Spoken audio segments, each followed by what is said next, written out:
My name is Gregory Morgan, and welcome to Love Talk. Any kind of relationship in your life where you may find yourself hindered or held back by beliefs and values, differences of opinion, customs and traditions. These are the kind of things that stop people in their relationships, and this show's all about sorting some of that out. So I'll be presenting to you some of my ideas. You and I, human beings, are holistic beings. We are mental. We have a certain mental activity, but we are not mental. We have mental capacities. We are emotional, and we are not our emotions, yet we have emotions that move us, touch us, inspire us, or hurt us. We have the physical, but we are not our bodies. We have a physical body, and we are spiritual.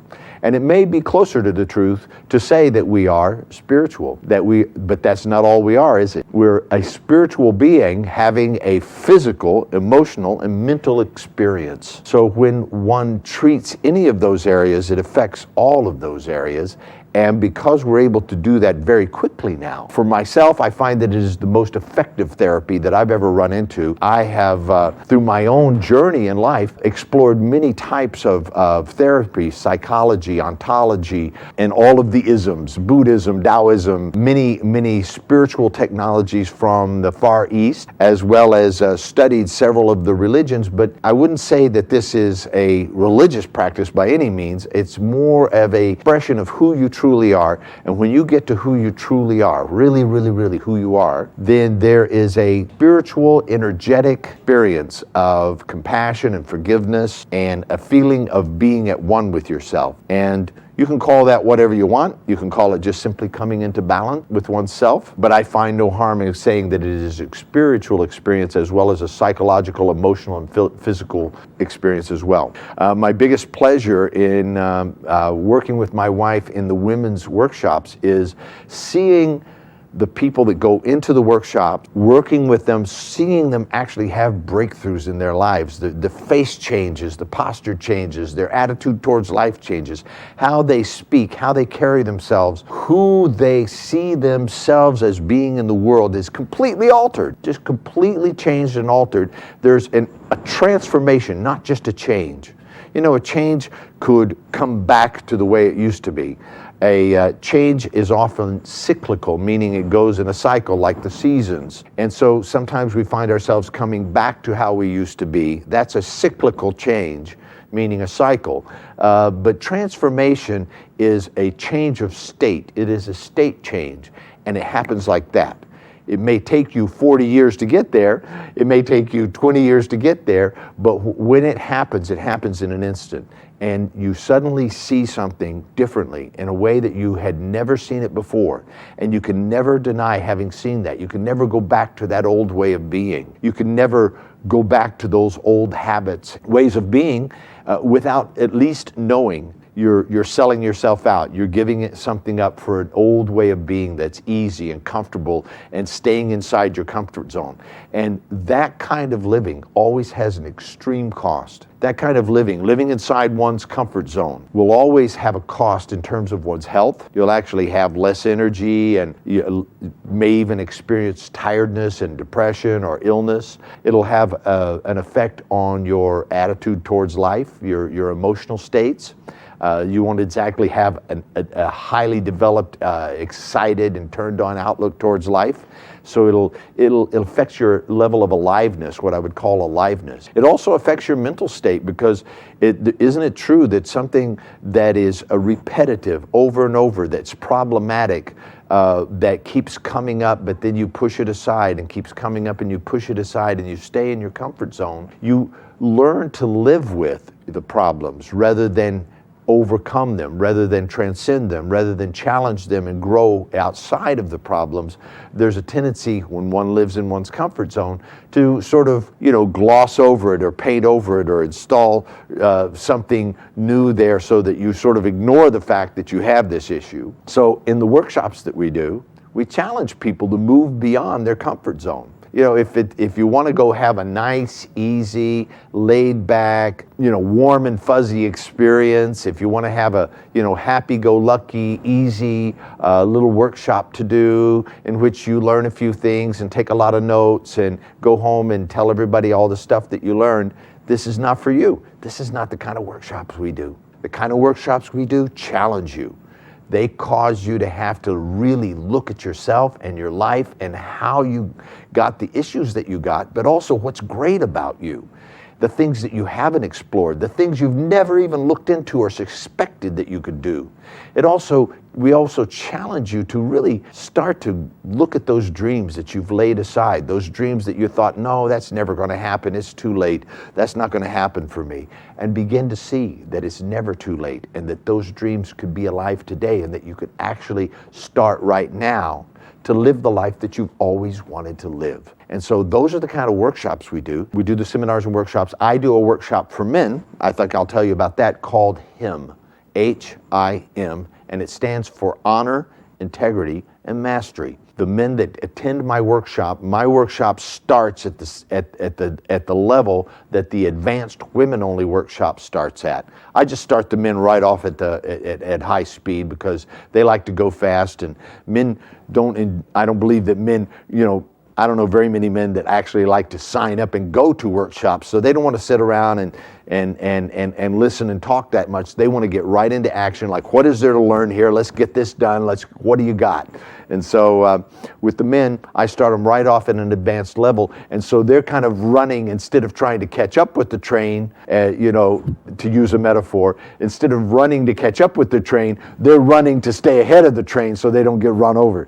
And so I keep pushing them along until they have a breakthrough in who they are as a men, who they are as husbands and fathers and friends, who they are in the world as men, and they get reunited with their personal power, and they confront and deal with whatever has been stopping or blocking them from having access to that power.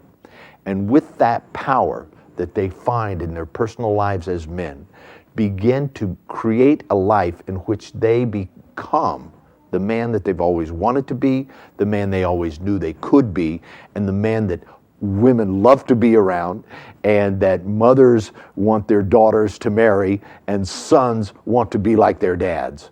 They become the kind of man that you and I admire, that you and I respect, and that you and I have read about in the history books. Those are the kind of men that we want to have coming out of the Honor, Integrity, and Mastery workshop. And every man I've ever met has this warrior in his heart. And I'm not talking about a fighter, I'm talking about a warrior. He has a sage, a wise man, and he has a little kid that loves to play, and a jokester. And he has all these various personalities that are combined inside of his heart as a man, and most of them do not have a full environment where they can be fully self-expressed. Most men are constrained and held back in some way in their life that keeps them from being the man they've always wanted to be.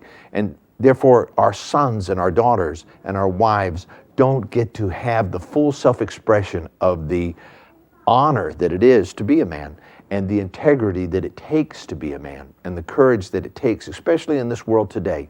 In the world today, the environment that we're living in does not call for men to be true men. In fact, it calls for men to be more and more feminized, more and more, most of the problems that occur between men and women, when I have the wife complaining about the husband or the girlfriend complaining about the boyfriend, a lot of it, I'm not saying all of it, but a lot of it has to do with, if you reduce it down to its actual essence, she's upset that he's not a better girlfriend.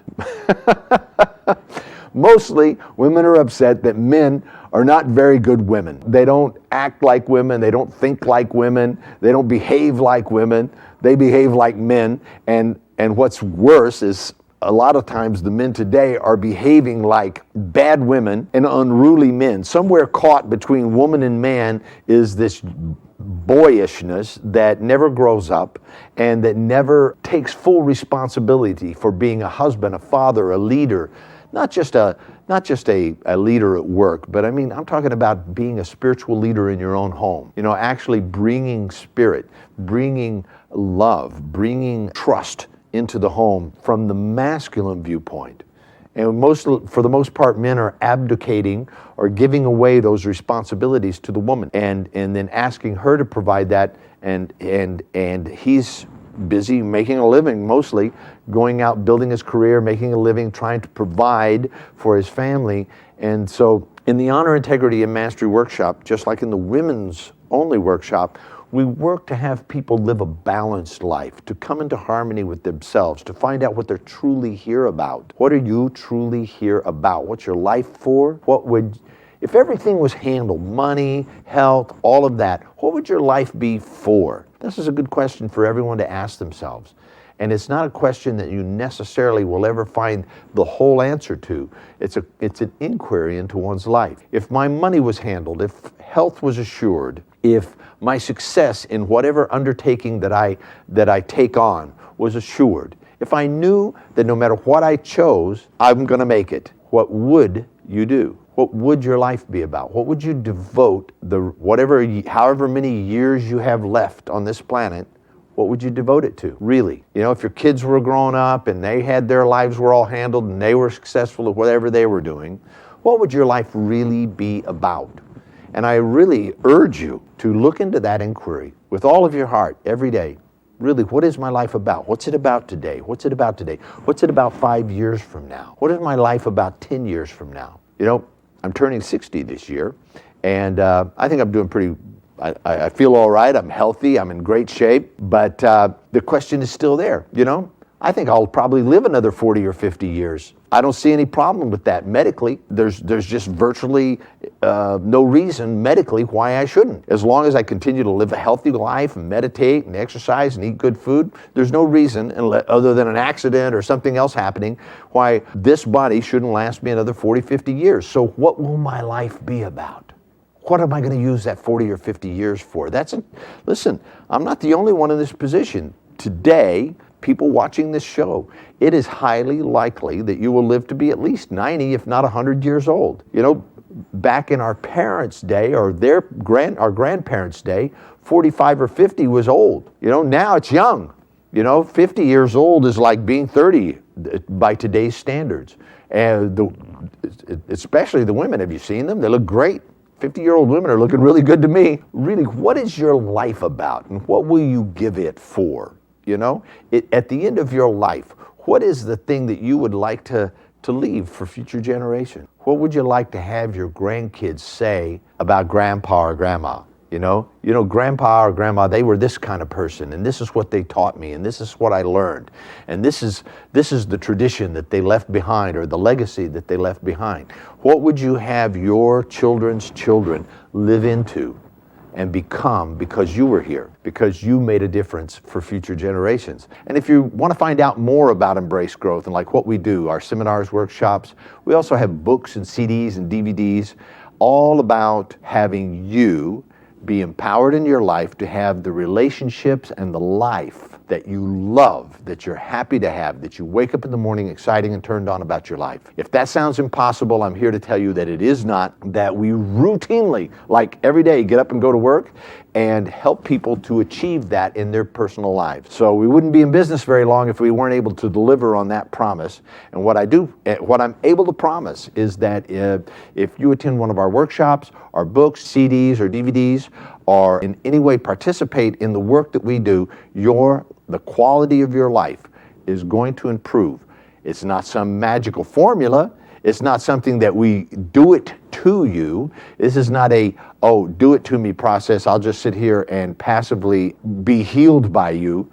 That is not the case. That's not how it works. In fact, all healing is self-healing. All forgiveness is self-forgiveness. And all transformation is self-transformation. As a matter of fact, all hypnosis is self-hypnosis. So we don't actually do it to you, we do it with you, and you do the work, and we facilitate you in having a breakthrough in whatever it is you're up to in life. Let's go ahead and take some calls. Hello, this is Gregory. You're live on the air with Love Talk. Hi, I just wanted to say it's really a pleasure talking to you, and I'm so excited that you guys finally hold on to your decision and to your promise, and you're coming to New York. I can't really wait. Oh, great. You're calling from New York? Yes. Okay, cool. That's excellent. definitely going to be there. I'm so happy that you guys are coming. Can't wait, really. Okay, good. I'm looking forward to it too. Yeah. Thank you. And my problem actually today is, I actually have two two issues that I want to share with you. Okay. Actually, my boyfriend and I, we've been together for about a year and a half now, and we decided that we want to go ahead and take the next step and get married, hopefully in the near future. Congratulations. And thank you. And, we both listened to the 12 stages of romantic relationship. To your city, we are big fans. Good job. We're actually in the negotiating stage right now, and a lot of times I actually feel that we're both a little aggravated, or better say, maybe sensitive to whatever we say, or, some decisions that we probably have to make. Mm-hmm. A lot of times, I find myself really caught up in the moment, and I really don't want to continue talking, and I feel like, maybe this isn't the right decision, and maybe we're not really good for each other, and I'm sure he feels the same way sometimes. Yep. I just sometimes don't know how to handle that, Well, if it's my intention at some point to do the 12 stages of romantic relationship, which for just people who are listening that don't know what that is, there's a CD set that I have that's called the 12 stages of romantic relationship, in which I actually lay out 12 distinct stages that relationships naturally move through, from hello, how are you, I'd like to take you out, living a lifelong relationship in which you're totally fulfilled. So the 12 stages of romantic relationship is what she's talking about, and one of those stages is the stage of negotiation, which comes well before marriage. And it's a stage that a lot of people skip, right? And when they do, they end up having to go back all the way to dating, usually. If you skip negotiating, chances are you might get married and divorced. So you want to really not skip the negotiating stage. And what I was saying was that in my intention is to do the 12 stages of romantic relationship actually as a 12-part seminar, so that we can actually go through each and every stage and give you some training. And one of the trainings that I would give you is negotiating. And if you've ever been in business management, or you've owned a business, then you've had to negotiate something sometime, yes? Yes. But a lot of people go into marriage and they don't think of that kind of negotiation in the same way. They go, well, that's business, but this is love, right? Right. And so that's where they get in trouble, because really marriage is a business deal. Yes, there's love, there's hurt feelings, and there's all that stuff, but in the end, at the negotiating stage, you need to approach it with a cool, calm, collected frame of mind. In a way, you're right. If you said something like, oh, I just want to get out of the take a break or step away from the negotiating table for a moment, yes? And that's what I would advise any business manager, right, or any business owner. Sometimes when you're in the negotiations, things heat up, right? Right. And it's always good to say, let's just take a little pause here. Let's go get a drink of water or something, have a cup of coffee, and come back to this. What do you say? Maybe let's just go refresh our thinking in a little bit. And sometimes you just have to hit the reset button, right, and cool down. Right. Right? That's true. Yeah, it is. One of the things that I feel is often missing in the negotiating stage is something that I'm going to call values synchronization. Okay, and I know that sounds like a very technical way of approaching it, but very simply it is this. You have certain values that you've inherited from your culture, your religion, your family, whatever environment you grew up in, your education. Most of your values you have absorbed from the outside. I'm making a bet on this, okay? If I'm wrong, you can say so. And maybe there might be a few of those values that you've actually thought about and considered and said that have come from your own thinking and your own spiritual and emotional and mental research, where you've come to the conclusion that, this is something that I really value. But on closer examination, most people, when I work with them, I find that most of their values have been conditioned values. Yes.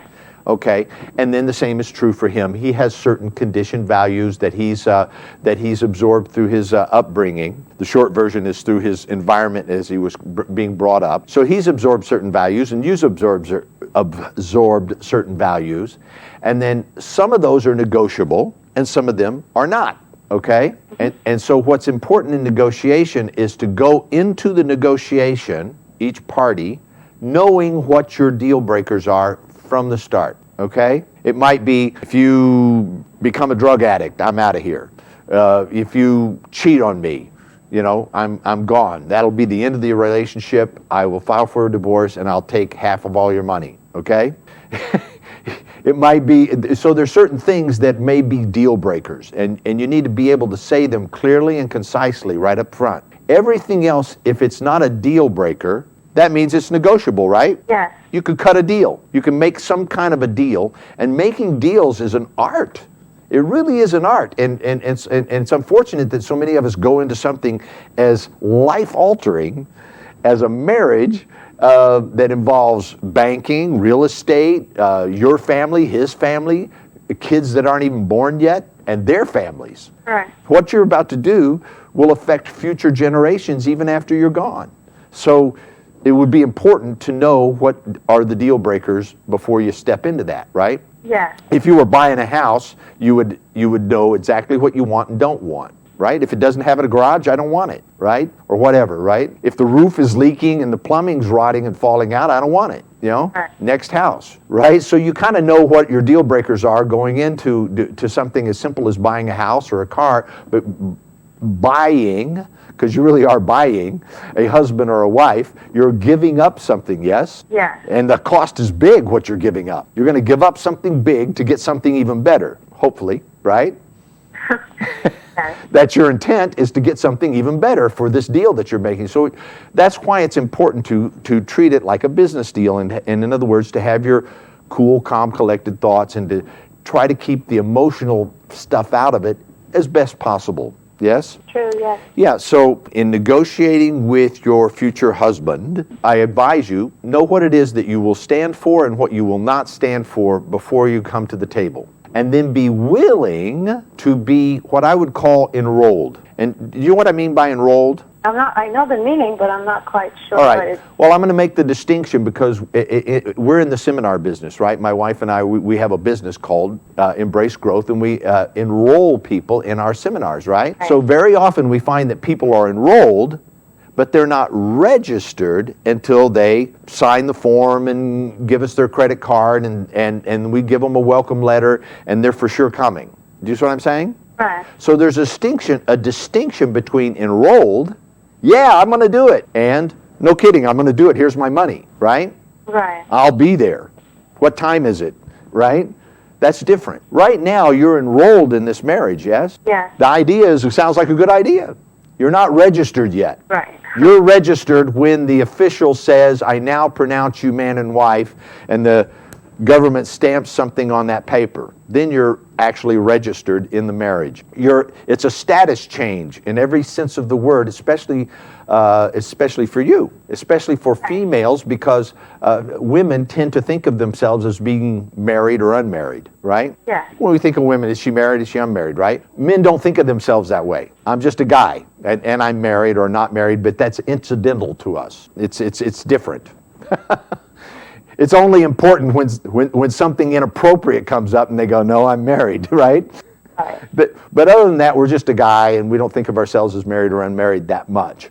It's not a big issue in our head until it's time to do it or undo it. You're enrolled but not registered, and so back to your conversation where I was saying all of the other stuff that is not deal breakers, I suggest that you be what I would call enrollable. Now, if I said, for example, listen, I'm going to go to Siberia, and it's going to be really, really cold over there, and we'll probably die, and there won't be any food, and it's going to be really hard getting there. You might say, no thanks. I'm not enrollable in that, right? That's just not something ever going to do, I'm not interested. Yes, yes. Unenrollable. But if I said, hey, we're going to go to Mexico, and we're going to stay at this really cool place on the beach, and we're going to drink and dance and have a lot of fun and go swimming every day. You want to come? You might go, I'm willing to work out the details and at least check it out, right? Right. I'll see if it fits in my schedule, how much it costs. In other words, you're enrollable. Right. I could maybe talk you into it. And you're willing to work out a few details to make sure that it works for everyone and that, that you get to Mexico and have a good time, right? You'd be enrollable in something like that, using that metaphor. So in your marriage, it's important to remain enrollable. Your boyfriend or husband will propose some things that may not seem like such a good idea to you, or you might be going, no, I've never done that before, I don't feel like it, but you should be enrollable, like, okay, I'm willing to consider it, because consider the consequences, not the consequences, but consider the alternatives. If the alternative is, no, I'm not going to marry you, and we're not going to have this future together, and we're not going to do this thing, then that's a deal breaker. Do you see what I'm saying? Right. And if there's more than 3 or 4 deal breakers in your marriage, you're in trouble. I promise you. It's okay to have deal breakers. I think everybody should. They should know what they are, but they shouldn't be like a whole big long list of them, because you'll never make it. Nobody can live up to all that. Right. I think we're pretty good with that. It's just, like I feel sometimes they're minor things, but sometimes for him it's not. And the last thing that he told me that really bothered me was like, I feel that I'm losing control and I don't know what I'm doing now, like he's been living alone for a long time, for 10, 12 years. Right. And I've been living alone for a while now, and then I feel sometimes, he's like a typical guy, like, he likes to watch his sport, he likes to go to work, come back home, cook, eat, and hang out with his friends sometimes, and we don't have any problems with any of these, but right now I'm not sure if he's quite comfortable with the idea of having another person living there. And he says that he's ready, he wants to marry me and all of these things, and he'll, ready, and he'll do whatever it takes. But, sometimes in the heated moment I feel like maybe he's not ready, or, I just don't know what to tell him when he tells me that he feels that he's losing control. Well, the advanced conversation here would be, yes, honey, you are. And it's going to be great. I hope you do lose control. I'm losing control too. Let's go lose control together. That would be the advanced conversation as far as I'm concerned. Yeah, you're going to lose control. What do you think this was? You get to stay single and be married to me at the same time? You got to choose, right? Right. Whether it's you or anybody else, he is going to lose control. Right. Okay? Control is a amateur conversation. It's an adolescent conversation, if you think about it. Right. In the beginning of our life, we're not in control of anything, right? Everybody else is in control.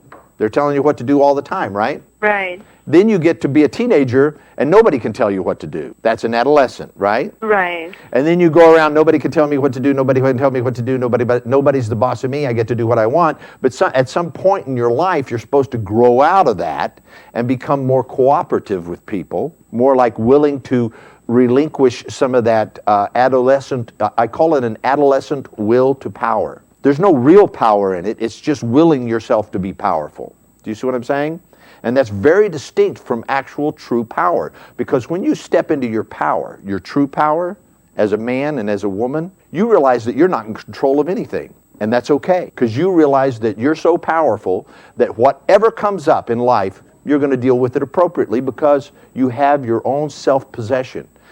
You don't have to control things anymore because you are in control of yourself. It means that you've developed the ability to give up some things that you really want, which is a requirement for being married and being a father or a mother, right? Yeah. You think being a father or a mother or a parent, you're definitely going to give up some stuff you want. Yes. Right? Yeah. You're willing to forego your immediate gratification for something bigger and maybe have that later. You're able to restrain yourself in your immediate gratifications, which again is an adolescent trait. I want it now, Mm-hmm. I want to watch my TV now. Well, I'm sorry, but it's time to eat dinner, so DVR it and we'll watch it later, Right. Yeah. I want to watch the movies where they blow everything up, right? I'm sorry, we're watching a chick flick tonight and you can go watch that movie with your buddies, That's part of the negotiating. It's part of the deal, right? Right. It's part of being married, and it's what is so great about marriage, because it has people grow and develop. It pushes you outside your limits. But the reason it pushes you outside your limits is not because you have to, but because you love someone and you want them to be happy. That's a totally different reason than I have to and you can't make me, right? Right. Mm-hmm. Yeah, so what I would suggest to you as a woman, and if I was coaching him, I'd say something else.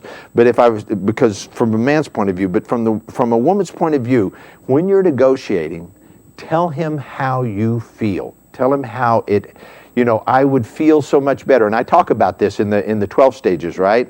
Right. Yes, you do. How women can talk with men to get what they want and the men would gladly give it, because a masculine man will want you to be happy. He'll want you to be, there's nothing better than a happy woman. Right.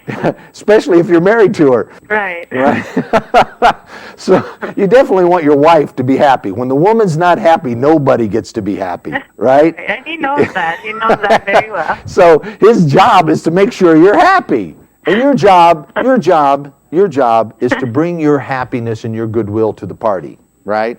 Right. To bring your loveliness and your beauty and your well-being. It's not like, oh, I'm broken and I'm messed up and I'm unhappy, fix me. Please don't do that. That's a burden that no man deserves, Right. Go to a coach or a therapist or workshops like the one you're going to go to. Don't worry, you're going to be you take the women only workshop in New York and you will leave there with the tools to become a lovable and adorable woman that men will love to be around and give you whatever you want, because it's just such a pleasure and an honor to be with you. Oh. That's perfect. that's what we promise women will get out of that workshop, by the way, and we've seen that delivered time and time again. Great. And so I think the true beneficiaries of that workshop are the men in your life, and not just your husband or boyfriend, but your dad and the men that you run into on the street or wherever you go, to be being that essence, that feminine essence as a woman that's not just flirty and cute and sweet, which we all adore, but that's smart and wise as well, and can be tough when she needs to be, but knows when to be soft, Right. That's such a talent, and a woman like that is a treasure that any man would gladly, give up some control to, Yes. Right. Yeah. So if he's in some kind of a control conversation, you might want to find out if he's ready to be a husband and a father, or if he wants to stay being a kid. And it sounds like he's ready to make the move. He might just be hanging on to some things. When I married Azita, I told there were some things that she didn't like I don't know, some ways I dressed or behaved and stuff like that, and I could tell that she didn't like. And so I just asked her honestly. I said, look, beyond becoming somebody that I'm not, I'm willing to take a look at the things that work and don't work for you. And at one point she went into my closet and said, I hate this clothes and you look silly in that and I don't want you to wear, and I'm like, okay. And I said, but don't touch my cowboy boots. That's non-negotiable, right? And that Harley jacket over there, that's, keep your hands off of that, right? Oh, yeah. So there were a few things that were non-negotiable, but I'm willing to make some changes as long as I get to be me.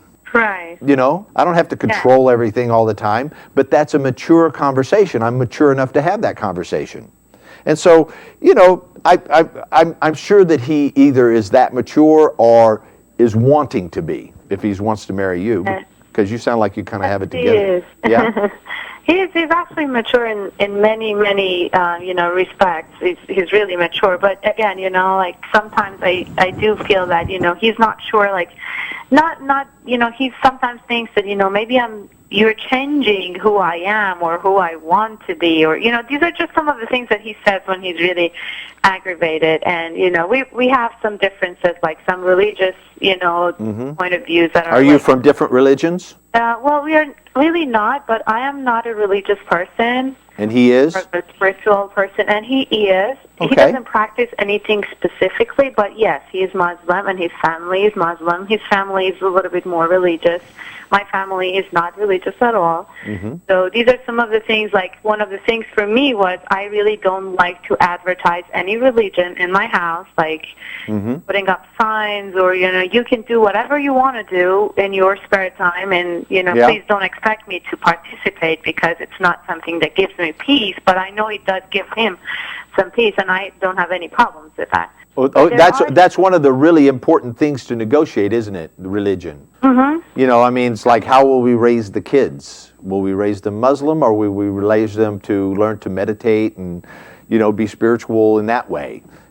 So those are important points to negotiate and be enrollable. But if there's something that you're like, no, I'm not gonna wear a chador or do that kind of Muslim thing that I'm not gonna do that, then you need to be super clear about that. Like, you're never going to enroll me in this. No, those we know, and he's not. He wouldn't want me to do anything that I don't want to do. He's just. One of the reasons that I want to marry him is he never, ever makes me do something that I don't want to do. He never do that. That's great. The things that he does that he doesn't want to do, have him know how important it would make you feel, how much you would feel loved and cherished and taken care of and protected and provided for, and then let him choose. Don't say, and you have to do this. Just, I would feel so much better. I would feel loved. I would feel, however it was. Tell them how you feel, in other words. Right. And then if you really want to, and this is not manipulation, it's just what works, then ask him, what do you think about that? Don't ask him how he feels. Say, this is how I feel about this. This is how I would feel. I would feel so much better if, those kinds of sentences. And then end with, so what are your thoughts about that? What do you think? And let him listen to his thinking. Men like to be respected for their thinking. If you ask us how we feel, it's like, I don't know. I don't know. Who knows? We're not as in touch with our feelings, unless we are. But for the most part, it's like, I don't know. Why don't you ask me what I think about it? I can talk about that all day. I can tell you what I think. I mean, even if it's something as big as, like, one of the things that we were talking about, which was my second issue, is just moving from New York. Because I do have some reasons that, I really don't want to raise my children in New York. And I've been here for a while, and I really feel that I have experienced it. And it's just a little too much for me right now, just taking the weather and everything else. And I have most of my family and friends in California, and this is one of the things that we are talking about, and I keep on telling him some of my reasoning and the way I feel, but still I feel that he's resistant to the idea, and I really don't know how to deal with that, because I don't want this to, break our marriage. Let me ask you let me gather some information for a second. Does he own a business in New York? No, but he works in, he doesn't actually work, he's not in New York, he's in Connecticut, which is close. He's in Connecticut, and you're in New York proper. You're in in New York State or Manhattan, or where's New York? I'm close to Manhattan. You're close to Manhattan, okay. And he's in Connecticut, so how does that work?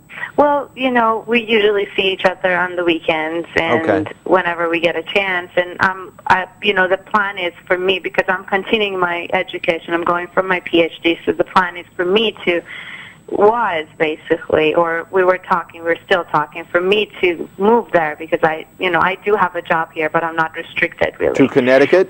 When you say move there, do you mean, when you say move there, I'm sorry, I don't mean to interrupt you, but when you say move there, do you mean move there to Connecticut or move there to California? What do you mean?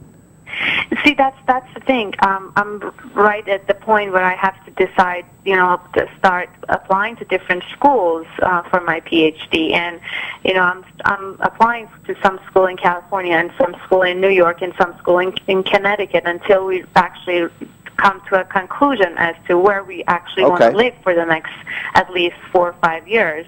So initially I was thinking, that I could probably move to Connecticut where he works. But now, given everything, I really feel that first of all, I feel very much, moved away from all the cultural Iranian things. I feel that, I'm needing it, and my family, I want to be closer to my family, and the weather is one of the big issues that I feel, I'm very restricted in New York because it's always cold outside, and you really, you don't get...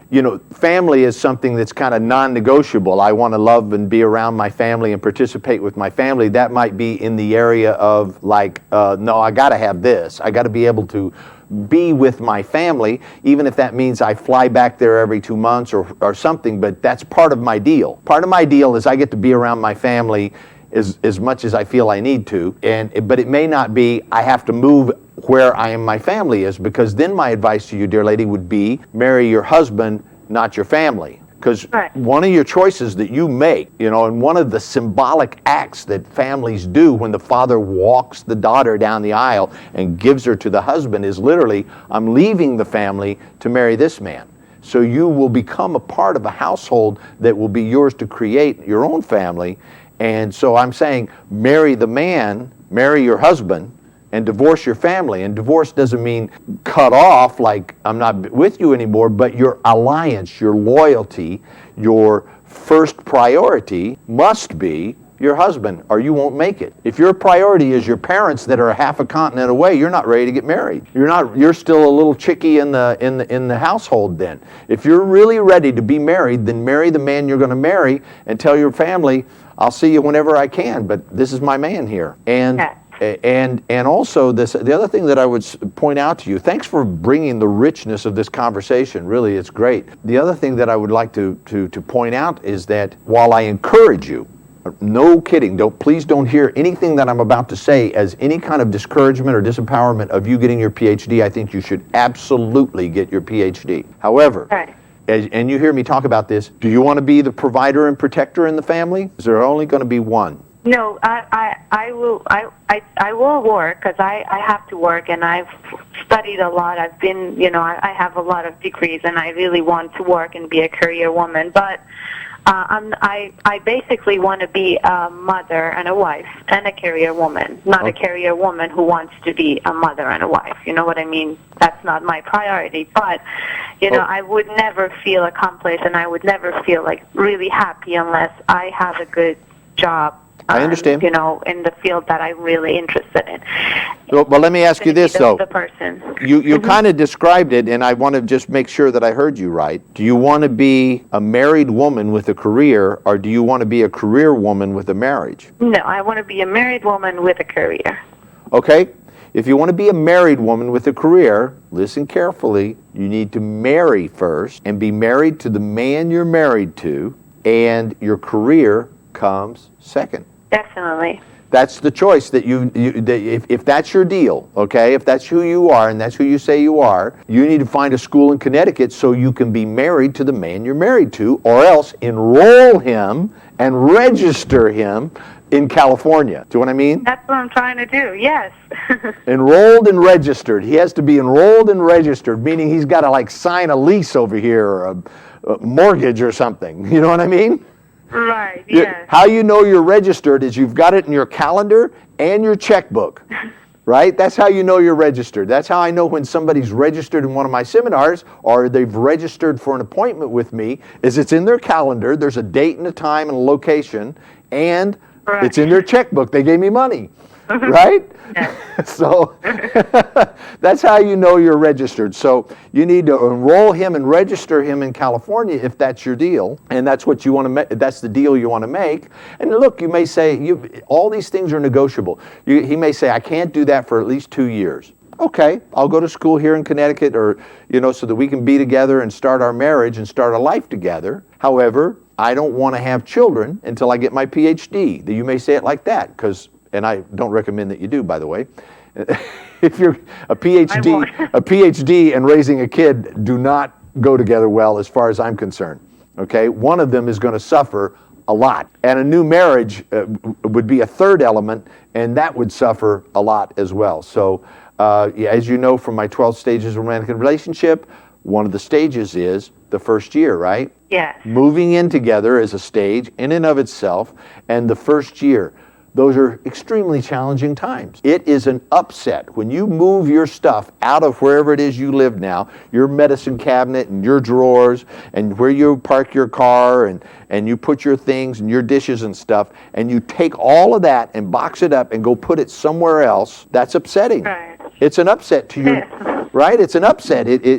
Your nervous system experiences it as a complete breakdown in security. Okay, you'll begin to feel insecure around that, and if he's there and he's got his bachelor pad and everything's cool and he comes and goes as he pleases, and all of his stuff's where he wants it to be and nobody else's stuff is there, and all of a sudden you come in with all your stuff, that will be an upset, right? Or if he has to move out of his house so that you two can have a house together, that will be an upset. Do you understand?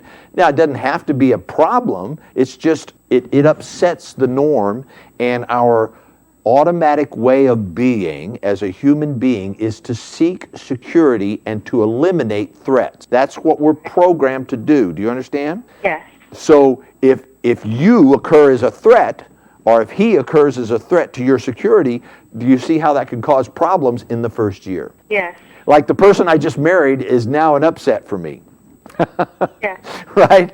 So whatever it is you decide to do, wherever it is you decide to live or go to school, you want to manage in advance. Isn't it easier to handle a problem before you have it? Yeah, like I can see that I might have a problem with this a month from now or 6 months from now or a year from now. I'm going to handle it right now at the negotiating table. Yes. So that when it comes up, we have an agreement about that. See, we made this deal. You said if I went to school in Connecticut and we lived together for a year or two while I worked on my PhD, that we would spend that year or two being together and being more in love and creating the bonds of our relationship and looking for real estate over in Los Angeles or wherever it is you're going, right? Yes. That's our deal, right? I don't want to put words in your mouth or ideas in your head. I'm just saying that's a possible negotiating point, you see? Yes, it is. Right, so he might say, okay, I'm willing to do that, or hey, you know what, with both of us working, we have enough money, we can keep an apartment here and over there, and we could be bi-coastal. You might find that's true. Or your parents may say, our house is so big, you don't need that, just come stay with us. And he might go, no, I don't want to stay with your parents, I want my own place. So there's a lot of things to negotiate, you see? Yes, yes. But you gotta start with the deal breakers, or because the whole thing could break down right then and there, okay? Right. They start with the deal breakers first. If you ever do this, and my recommendation to you is keep it around 3 or 4 things, okay? If you start getting a big long list, you know that you're being too demanding and no man will ever, you're unmarriable basically. Okay? And if he's got a big long list, he's unmarriable. He's not willing to give up whatever it is that you need to give up in order to be married. You got to give stuff up, right? Right. So if you got a big long list, it's no good. And here's my recommendation to guide you in those lists, and that's also in the 12 stages, is if it's illegal, immoral, unethical, or dangerous to your health, then that's where you want to look for your deal breakers, okay? Yes. You ever do something illegal, immoral, unethical, or that's dangerous to you and me on an ongoing basis, like, whatever it is, having a meth lab in the basement, or, something like that, right? That's a deal breaker. You do that and I'm out of here, right? Right. So, because that would be illegal, I don't know about immoral, it would certainly be unethical and illegal and dangerous to your health. Right? Yeah. Part of this is just my sense of humor, but there's actually people who have these issues, and it's like I never knew he was into that, right? Yeah. Yeah. Right. So now you know. So get those things out front. Be enrollable. Negotiate the negotiables, and then if you get stuck, get a coach. I know a couple. Okay. Yes, I know too. Get a couple of coaches. Yeah, get a coach and get some coaching, okay? Yes. All right. Did this help you? Yes, a lot actually. It got me a lot more organized now. I feel much better also. So awesome. Yes. Thank you so much as always for helping me, and I'm sure a lot of other people, and I would definitely see you when you come here in New York. Absolutely. It'll be the 21st is our anniversary, and which is also the last day of the seminar. So we'll make it special somehow, I'm sure. I'm sure it will be. Let me just ask you one question. So it starts on a Friday night, right? Yes, it does. Yes, it does. It starts Friday night, 7 o'clock. Oh, okay. That's good. I needed some information for some other people. All right. Yeah, Friday night at 7 o'clock. They usually go to about 10:30, 11 on the Friday night. It's mostly meet and greet, but it's some very important groundwork gets laid for the rest of the seminar. So it's kind of like getting you set up so that you can start the seminar full force on Saturday morning. And so it's this part that you can't miss. So Friday night, then all day Saturday and all day Sunday, and Sunday night ends at 8 o'clock. And Perfect. Okay. Perfect. Thank you so much for your help. Okay. Thanks. Thanks for calling, and I'll see you again. Okay. Sure. Thank you. Bye. All right. I think it's time to wrap this up. We've got a couple of minutes left in the show, so I won't be able to take any more calls. I want to thank you for joining me today on Love Talk, and please go to embracegrowth.com. I hope that you will find out more about us at embracegrowth.com, or you can always call our office and set up appointments for myself or my wife, Dr. Sion, and I will see you back here again next week. My name is Gregory Morgan, and you've been watching Love Talk.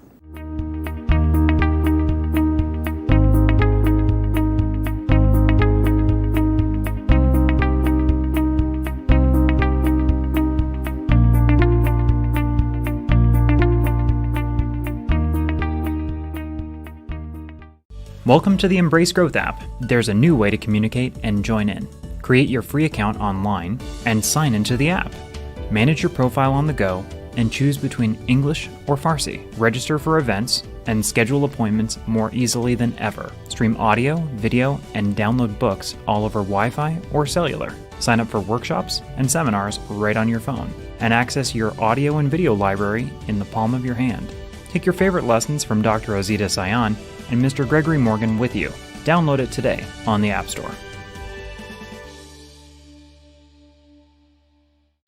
Embrace Growth has a new home online where you can easily register for workshops and events, order from the online store, and be part of the worldwide community of Embrace Growth graduates. You'll be able to see Dr. Azita Sion and Mr. Gregory Morgan in your favorite seminars.